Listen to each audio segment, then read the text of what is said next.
Hello, everyone. I am doing an experiment today for my Viral Wisdom course. It's number 7. I've been doing this course every single day, as you know, at 12 Eastern on Facebook. But today I'm doing an experiment and also doing it on Instagram live for the first time. I've never done an Instagram story in my life. This is my first time. So, hi, everyone on Instagram, and hi, people on Facebook. So just say hello and tell me where you're from.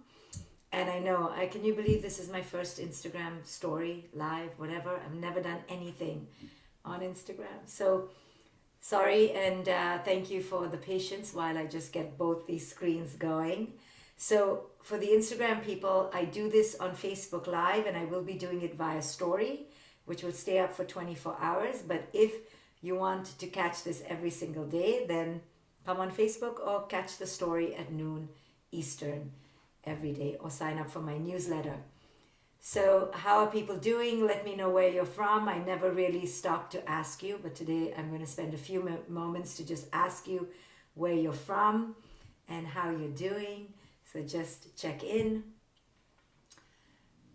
Hi guys. So this is Viral Wisdom number 7. I'm doing this course every single day with you. Out of my heart, to just share things that have always brought me clarity in times of a crisis, in times of unprecedented moments, and to share with you how I have processed life in a small way. Maybe it'll give you some reprieve, some relief, and offer you some solace in these times of the unknown, in the times of uncertainty. Everything is new, everything is forming, and many of us are feeling the anxiety of it. So this is just my way to help you create some salve in these moments and create some peace. So hope you can catch me live every single day and share it with your friends, and maybe this will just change the course of your anxiety just a little bit. I'm not here to take away from your anxiety. I'm just here to help you better understand it, because we all need help. So I'm just here to offer you this help in whatever way I can. Many of you know I've written books on conscious parenting. And so what I want to focus on today is how this moment in time is such a brilliant, not only life lesson, but brilliant parenting lesson. So today it's specific for parents. So stay if you're a parent, because I'm going to help you understand your role as a parent even more deeply because of what we're going through.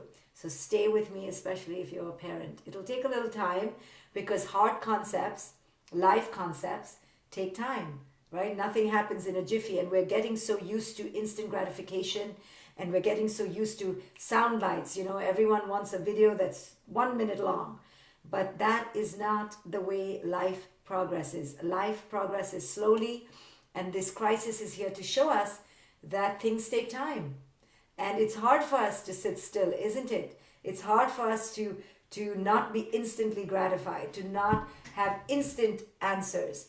So this is a huge life lesson, a huge parenting lesson, that now, instead of rolling through our feed moment after moment and just being acquisitive and just getting information, now we're forced to not go for the quick bite, to not be instantly gratified. No, life, reality, the universe, whatever you want to call it, God, whoever, it doesn't matter. Now we cannot go and instantly gratify. We have to detach. We have to go slow. And this process of going slow, this process of quietening down, this process of not being takers, distracted, acquisitive, aggregating, accumulating, this process is causing us a lot of struggle. It's causing us a lot of pain, because our addictions are not being served. Our addictive behavior is being cut off. We have been sent to rehab. We've been sent on a retreat, and we are going kicking and screaming. Reality has intervened, so to speak. In addiction, they say, create an intervention. This has gone on too long. Create an intervention. So in a way, I see this as an intervention to our deeply addictive humanity. We have been deeply addictive, and now we have been told go to rehab, but we are not happy about it. You know, the bounty hunters have come and they're like, go. And we are kicking, screaming, tantruming, having meltdowns because we are being asked to detoxify from our old addictive patterns. And this is terribly painful for us. So I just want you to understand that even listening to this and having to endure a teaching is now against the tide. You know, everyone in social media wants quick bites, quick lessons, instant lessons. Well, I don't teach that way. So if you want to learn something, you're going to have to endure 20 or 30 minutes of paying attention, because we need to go back to the way learning really occurs, the way life should really be lived, which is in the slow lane, in the quiet lane, non-addicted, non-accumulative, non-acquisitive. And this is a painful lesson, but this reversal is what we needed, because we were going down the wrong way. And we see it with our children, and we complain about our children, especially our teenagers, that they need instant gratification. They don't need instant gratification. We are the generation that gave them the addiction. We were the enablers that enabled our children to become addicts, and now we're complaining about them. So before we complain about them, as I teach in conscious parenting, don't complain about your teenager, don't complain about your toddler, look at yourself. We were the generation, this generation, our age, in our late 30s to 60, who gave our children the addiction, who taught them to be instantly gratified. And now we are being given a valuable parenting opportunity and a valuable human opportunity to go on a timeout and to slow down. So why do I say this is, I've been saying this since day one, a most profound life lesson and a most profound parenting lesson? It is because what I teach in conscious parenting is for parents to understand this lesson. You can be in charge, but boy, you are not in control. And this is the fundamental thesis of my parenting philosophy in conscious parenting. You can be in charge, but you are not in control. And this is what this moment in time is teaching us more than anything else. We can be in charge of a few things, but boy, this is showing us more than ever in a stark, brutal, but yet benevolent way that we are not control. And this is the most painful lesson of life, that guess what? You are not in control of life. You are in charge of a few things, but you're not in control. And what do traditional parents want more than anything over their children? To be in control. We want to control how they look, how they think, who they marry, how they are sexual or not, how they are skinny or not, how they take care of their bodies, how they achieve, how they succeed, who they marry, how they marry, when they marry, how many children they should have, when they should have children. You and I know as parents, this is what we want for our children. We want control. And when that control leaves us, we lose our marbles, we lose our sanity. We lose our equilibrium, because we are told from the old parenting paradigm that control is a parent's destiny. Control is a parent's right. And therefore, there are a bazillion discipline books which are really how to control your children. So my first book was called The Conscious Parent. It was for the first year only read by maybe 2 people, my editor and somebody else on my staff. And it was read by no one. Why? Because the conscious parent made the parent look in the mirror to ask themselves, did you have children to raise children to be their own destiny makers? Or did you have children to control your own anxiety, to control your own desire to be valid, to control them so that you could feel significant? Why did you, parent, have a child? And of course, only 2 people read the book for the next 1 year. Okay, and then 5, and then 11, and then, it was very slow, because who as a parent wants to be told that they had the child to be in control? Parents have been told that they had children because they are so lovely. Parents are lovely. We are lovely people. We have children not for our control, not for our ego. We have children because we're lovely. We're so selfless. And then you wonder, why do parents not adopt more children if they're so selfless? Why do parents want to have their own children if they're so selfless? Maybe because the parent wants to have their own genes, their own name, their own mirror. Then you begin to wonder. And then as parents began to realize through my work that maybe they did have children for their own ego, this was a huge epiphany, a huge shock. And then my second book is called Out of Control, Why Discipline Doesn't Work and What Will. Of course, nobody bought that book. I'm just being facetious. Because I was, again, taking away a fundamental right in what parents thought they were born to have, which is control. I was now taking away discipline. This is the parents' holy grail, to discipline their children. If the child lost their keys, we should discipline them. They are not allowed to have keys again. If the child forgot their homework, they are not allowed to watch television.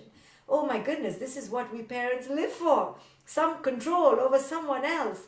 And we do it in the name of discipline. We call it discipline, a big word which sounds so fancy. But let me tell you, it is only a disguise for mass oppression and control. So parents don't like to hear that. So they were being challenged by my work because we want to damn control somebody else. Okay? Then I wrote my third book called The Awakened Family. And in that I talked about how parents need to heal their own inner wounds. And it is only when parents heal their own crap that they stop using their children as a disguise, as a distraction, as an addiction, as a dependency. No one liked that either. So now, you didn't read my books, you didn't like the lessons, okay, no problem. Can we now understand that what this virus is showing us is exactly what my message is? Not to give me credit, but I'm like, can we now hear, can we now heed, can we now wake up? Because what is this virus showing us, right? What is this moment in history showing us? That we do have no control. Holy moly, we have no control, do we? We have to let life live its course. We have to flow. We have to surrender. We are not in control. But it's also showing us that we have some charge. What do we have some charge over? We have charge over who we meet, how we meet, right? We have charge over how we control ourselves, our own feelings, our own emotions, our own anxieties. We do have charge only over ourselves, only over ourselves. We don't even have charge over how our partners are responding to the situation. I have so many women especially reaching out to me with some complaints about their insane partners. Some husbands too, but mostly women reaching out to me saying, I can't control my partner. And I say, yeah, you can't control your partner. You never could. You thought by marrying him and putting the ring around your finger, you were putting the ring around his neck. You can't. You can't control how your partner reacts to this crisis because his or her past is being evoked. His or her emotional wounds from childhood are being evoked. You're not the mother. You can't reparent your partner. Your partner is a vestige of their own upbringing. So you thought you could control. You thought that your partner would save you. Now you're seeing your partner is unsavable. And it's a shock to you. But wow, isn't it amazing that we get to see the illusion of marriage? Because marriage in some way was a great illusion that you could control your partner. And you're like, I can't control my partner. And parenthood was a great illusion that you could control your children. Can't control your children. All we can do, which is what my books talk about ad nauseum, the only thing we can do is be in charge of our own healing, be in charge of our own equanimity, be in charge of our own sanity, be in charge of our own anxieties. This is it. Heal your own holes. Holes. When you heal your own holes, you actually become whole. Whole. And don't learn it from my books or other wisdom teachers. Learn it from what life is showing you itself. Life is showing you, end your addiction for control. End your addiction for distraction, for outer accoutrements of life, for outer things pleasing you. End it. There is no instant gratification. There is no gratification right now. Now we can only go within, because the without is out. There's no more without. We can't go outside. We can't even go outside. So this is like the perfect lesson that all wisdom teachers teach, which is stop looking without, go within. So is this not the perfect time to learn this finally? Because this is what all of life, all over the globe, is teaching us. It is now time to go within. It is now time to understand you were never in control. You can only be in charge of something very small, but something profound, which is you. So let go of control. You cannot control your children, people. You can be in charge of the conditions that may or may not allow them to thrive. Give them warm water, warm food, a warm bed, lots of nurturance, lots of care, lots of presence. That you are in charge of yourself. You can create conditions in your own body and in your home. But you can't control whether they like your warm bed. The other day my daughter said to me, Mom, you cannot control if I care about my school or not. I said, you're right. I can't control anything. You're right. She's like, I will care how much I will care. You can't tell me to care. I said, I can't even tell you to care a little bit. She's like, no, I have to decide if I care. I was like, yeah, you're right. When will I learn this? That I cannot control another human being. And this moment in time is giving us the most profound parenting lesson. We cannot control another human being, not even the one who wrecked our body, came from our womb, came from our blood, so to speak. No, they are a spirit of their own making with their own decision tree. And we have to allow their life to unfold their way. All we can control or be in charge of is our own sanity, our own presence, our own degree of attunement and light, and how we show up. So the question to ask today is, how can I be in charge of myself, and how can I let go of control of others and life? I don't control life. I don't control if I will live or if I will die. I cannot even control how my lungs react right now. And you want to look inside your body, if you could, to check your lungs. Hey lungs, are you guys good to go? Are you all going to support me? Guess what? You can't control. You have no idea if your lungs are going to be able to handle this. You can be in charge of your vitamin C, of your zinc, of your water, of running every day. Go ahead, but know that your limits are limited. Yes, that's why they're called limits. Limits are limited. Within that, though, you have limitless wisdom. Limitless wisdom to understand the limits of your control. So this is how we need to understand this present moment as a great teacher of the most essential wisdom of life. The next thing we need to learn in terms of parenting and in terms of life that this virus is showing us is this. Lesson number 2. It's teaching us more profoundly than ever about what's essential and what's not. What I call in my book, it's taking us away from ego to essence. Essence is my most favorite word, probably. And people make fun of me because I use the word essence so much. What essence means is the core, is the deepest part of our authentic living, meaning everything not ego.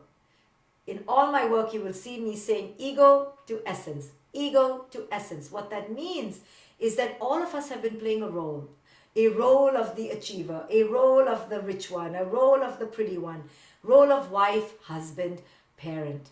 This limits our essence. Our essence is limitless. Our essence is part of the cosmos, is part of this energy. It can never be bridled.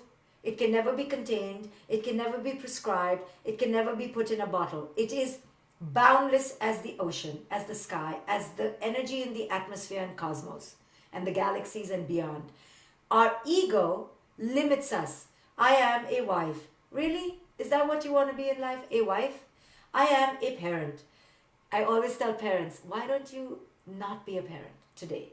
Why don't you enter the role of grandparent? Even grandparents can parent better because parents are in the ego of their parent and of the parent. And when you're in the ego of being a parent, you immediately enter the ego of control because you believe as a parent, the other needs to respect me. As a parent, I need to be in control. As a parent, and then the role of parent blinds you, obscures you to the essence of the soulful connection between you and your child. So this virus is showing us what is essential, essential, entering the essence, leaving the ego. And you and I know we've let go coloring our hair almost. We've let go looking all fancy. We've let go our high heels. We're in the essential part of life. We're like, can I just get up, brush my teeth, hug my kid, wear a pair of clean pajamas and call it a day? Can we just all survive today? And this is teaching us, wow, we have spent so much time in the non-essentials of life. We have spent so much time on the rubbish, on the garbage. And now we are reminded that life wasn't in the Prada shoes, in the Louboutin bags. I don't even know who makes who, what, Louboutin shoes, Prada bags, I don't even know. We're not about designer clothes and looking fancy and ironing the wrinkles. Because what good is all that? Who is seeing us now? Nobody. We're at home. We're surviving. We need to take care of our essential workers. We need to take care of our neighbors. We need to take care of our children's well-being. Now does it matter who they marry, when they marry, how they look, how skinny they are? No. All that matters is, can we get through this together? Can we get through this better? Can we get through this more aware, more awakened? We are whittling down now away from our addictive dependencies on collecting shoes and bags and labels and achievements and money. And now we are whittling down to, oh my goodness, my friends matter. My children's well-being matters. My sanity matters. This moment matters. All that matters is this moment. Now we are realizing what is essential. Not our ego, not all our fancy. None of that matters. And health crisis, does this to us better than anything in the world, right? When you get that cancer diagnosis, when you get that terminality of, oh my goodness, I'm mortal. My time here is limited. What am I wasting my time on? On what my mother-in-law thinks of me and what my cousin's neighbor's sister's wife thinks of me, wife's sister's husband thinks of me? Really? Is that what I care about? Do I care about what I'm going to wear at the ceremony for whatever function 2 years from now? Does that matter? Now we're being reminded, wow, none of that matters. However, I have to say share some disturbing news. If you read Business Insider, it had an article about a Hermes store opening up in China again, and it had a great whopping profit in their sales, and they sold like 2 point something million in sales for Hermes scarves. Now, not to put Hermes down, but really, if we don't learn the lesson now and we keep buying things that are really not that important, and we keep investing in the non-essentials of life, then we would have missed this lesson entirely. What is essential? Now we should understand what is essential. Connection. This is what's important. So at least as parents, let's not focus on whether your child is a fancy equestrian, or if your child knows how to speak the fourth language really well, or if your child, is going to go to an Ivy League school or not. Because none of that matters, does it? What matters now, we realize, is, can we adapt? Can we change? Can we be resilient? Can we feel worth without our external indicators of worth? Can we wake up every day with optimism, with grit, with power? That's what matters, doesn't it? So your child learning calculus and finishing the year off ahead of the curve doesn't really matter right now, does it? Because your child may never go to college right now, or college as we knew it right now. Now, all that you thought you were preparing your kid for their future, you were teaching them how to be resilient for their future. Now you understand, don't you, that what future? What future were you preparing your kid for? What future were you preparing any one of us for?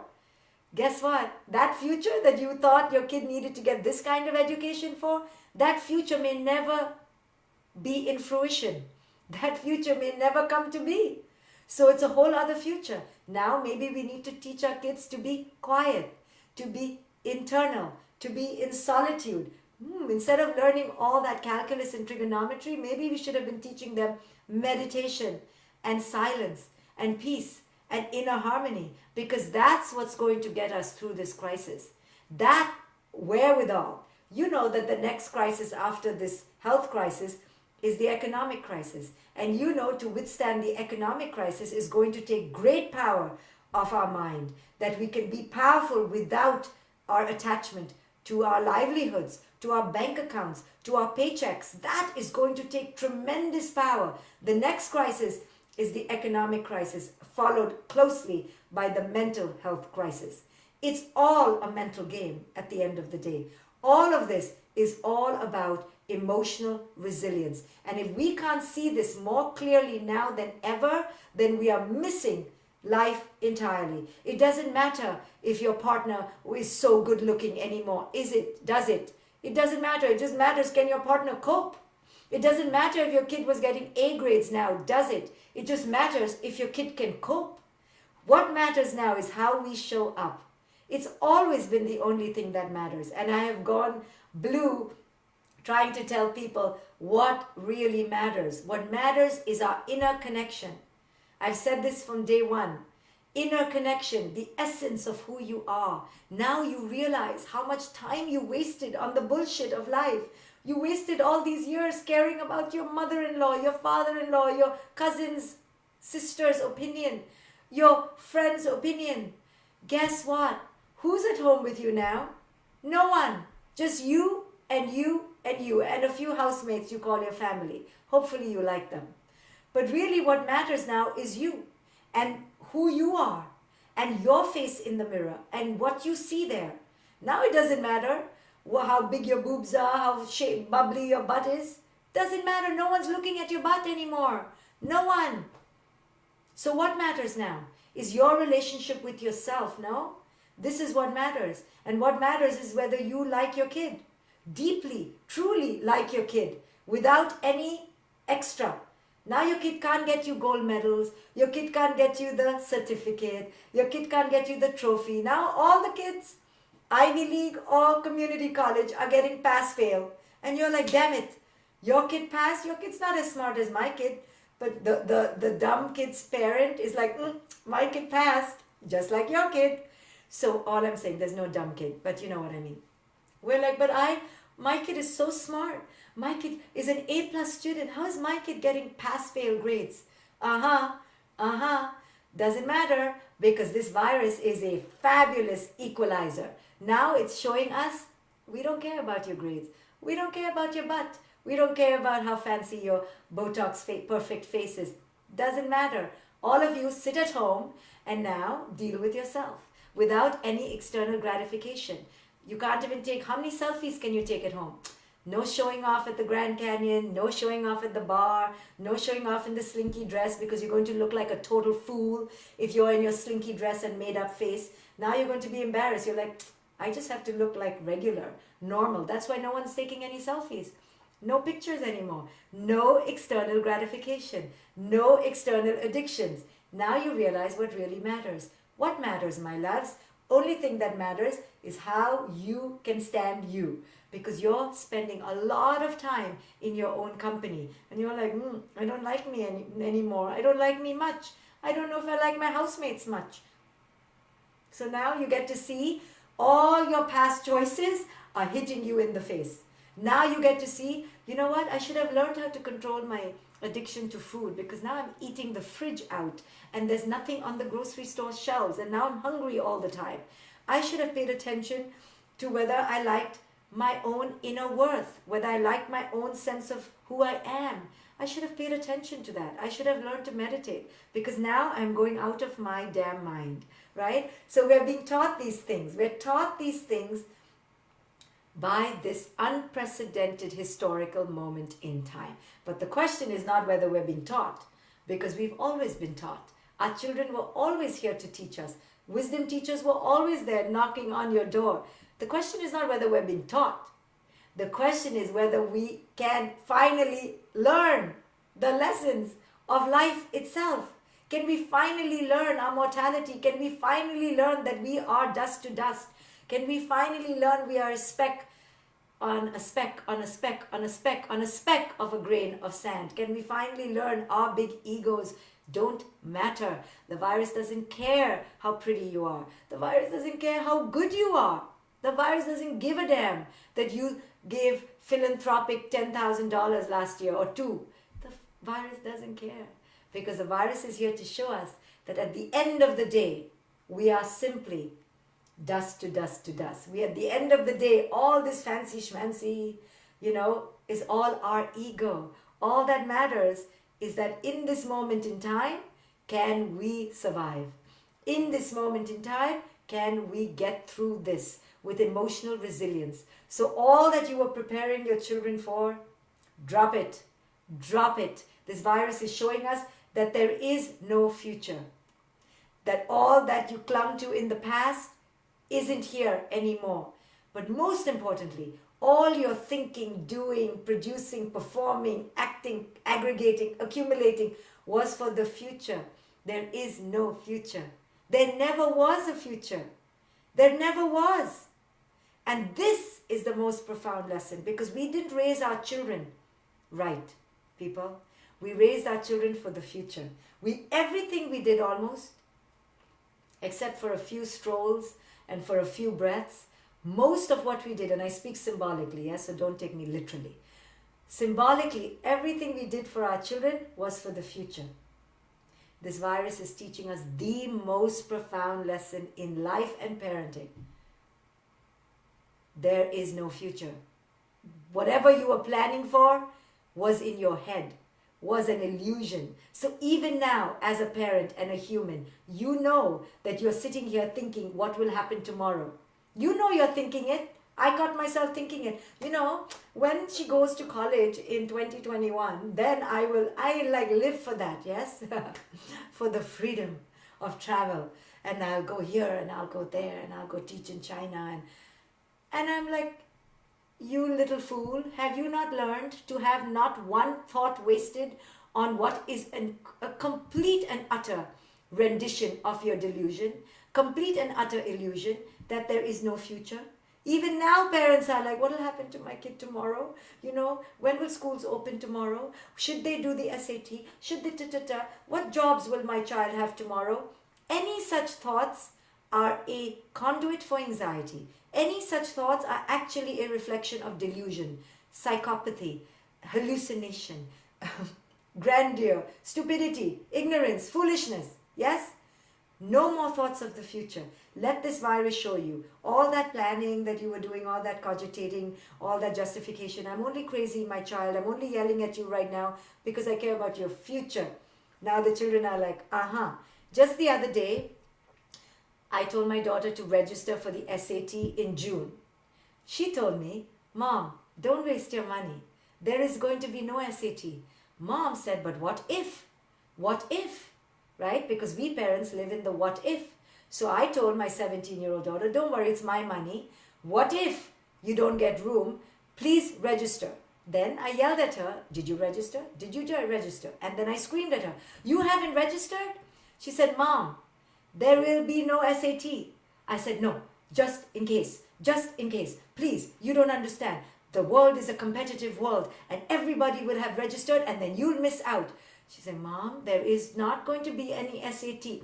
Don't tell me what to do, child. Go and register, because I live in lack and I live in scarcity and I live in competition, and damn it, if other parents are going to register, and I'm also a fool and I'm a sheep, so if other parents are going to register, damn it, I will register you for the SAT. She's like, okay, I'm telling you. So I registered her and I felt so good because I was a sheep and I was like all the other parents. And I said, now I feel so comfortable because I'm in the crowd of the sheep. I love it. Now I feel good. I'm just like all the other sheep. And then yesterday, the SATs are cancelled. So I was like, oh, should I tell her or should I not? So I'm like, by the way, very casually, I thought I could just slide it in. By the way, the SATs have been cancelled. And I was just waiting. And she's like, what did I tell you, Mom? Why don't you understand? We are in this moment, right? She's trying to tell me, we are here. Do you not see? There will be no SATs. Don't worry, Mom, no SATs. My year, no SATs. She's like, now, do not bother me. Till I know when the SAT is, I will then work backwards and I will start studying 2 to 3 months before. Mom, don't stress me out. Till I know for sure, I am not studying for the SAT. Now, can you and I agree that you are going to release this? And I said, okay, what to do? What to do? So what she taught me and what I learned is what I always should have learned, is that stop living in the as if and live in the as is. Even a week ago, I was like living in the as if, in my bubble of delusion that I want to be part of the competition and my child should do the SAT. How deluded are we? No, really, even me, so deluded, right? I'm normal, I'm like you, a total sheep. Yeah, I talk a good talk, I'm like, I'm a maverick, but I'm not a maverick when it comes to my kid. And everybody is doing something, I'm like, I have to be like every other parent. In my own life, I can be a total badass. But when it comes to my kid, I'm like, no. I'm really scared. I have to have my kid fit in. My kid needs to belong. My kid needs to be part of the sheep, okay? So, lesson learned. I was living in the as if. I was living in the future, not in the present. This virus, and what I teach in my books, but I don't follow really, is to live in the present, yes? To live in the damn present. And who knows how to live in the present better than our darn children? They live in the present so beautifully, so beautifully. When my daughter was young and I would tell her to shower, I'm really knocking her now, she would smell herself. She's like, Mom, I'm not smelling. I'm like, I know, it doesn't matter because you may smell tomorrow, okay? Tomorrow you may smell. She's like, but right now I'm not smelling. I'm like, okay, I'm going to literally ring you. Go for a shower. But that's just to show how our children live in the present. She's like, but now I'm okay. Now I'm fine. Who cares about tomorrow? And children are masters of living in the present moment. But we don't learn from them because it's too scary to live in the present moment. Because in the present, we have to be present. We can't be in our mind thinking and cogitating. We have to be here and alive. So to wrap up, how brilliant a parenting teacher this virus is. It is a parenting lesson boot camp. Okay, parenting boot camp. And the 3 main lessons that I talked about today, but every day I will talk about other lessons, are that you are never in control. At best, you're in charge of yourself. Number 2, what is essential? Only connection to yourself, connection to others. That's it. And the most profound lesson that our children are here to teach us, the most profound parenting lesson, which now this virus is highlighting, is there is no past. There is no future. The only moment we have is now. So if this is the only moment, you need to ask, am I here now? And with our mortality knocking on our door, especially if you live in New York like I do, where every human is a possible health hazard, you begin to realize how fragile we are, how mortal we are, and therefore, even more so, are we living this moment fully? Are we living in this present time with vitality, with expansiveness? Yes, you don't have a gym. Yes, you can't go to the bar. Yes, you can't meet your friends. Okay, it's not this moment to do that. This is a moment to go in, to go on a retreat, to go on a soul adventure, to finally do what you have never given yourself time to do, to go within. This is a rehab, this is a retreat, this is a timeout, call it what you want, but use it well. You know, when our children come to us as infants, I beg early parents to get the lesson.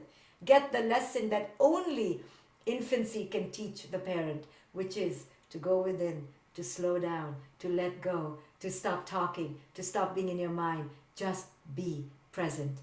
This is the same lesson. Again, here, globally being offered to us on a plate. You are being given the most vital portal to the present moment. Do not miss this lesson waiting for tomorrow, hoping for what should be. Enter now, this moment now. We have it. You have this moment. This moment, you are alive. Use it, enter it, meet it, greet it, celebrate it. So thank you all for joining me on Instagram, and thank you for joining me on Facebook. And I will be back here on Facebook and Instagram story every day if I can, if tomorrow will come, at 12 noon Eastern, knowing that I'm not in control of that. I will see you tomorrow. Bye, guys.